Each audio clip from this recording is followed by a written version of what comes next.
భక్తి జీవితం అంటే ఎగరడం పడిపోవడం కాదు, క్రీస్తు కొరకు నిలబడాలి.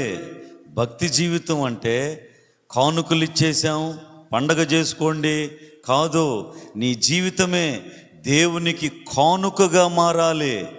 భక్తి జీవితం అంటే గుడికి వెళ్ళాం వచ్చేసాం అంటే కాదు, నీ హృదయమే దేవునికి గుడిగా ఆలయంగా మారాలి. భక్తి జీవితం అంటే కార్యాలు జరిగితే ఉప్పొంగడం, జరగకపోతే చల్లబట్టం కాదు, ఎల్లప్పుడూ క్రీస్తు కోసం మండాలి. భక్తి జీవితం అంటే రొట్టె తినేసాం ద్రాక్షరసం త్రాగేశాం అంటే కాదు, దాని వెనకాలన్న క్రీస్తు ప్రేమని త్యాగాన్ని గుర్తించి ప్రపంచానికి చాటాలి.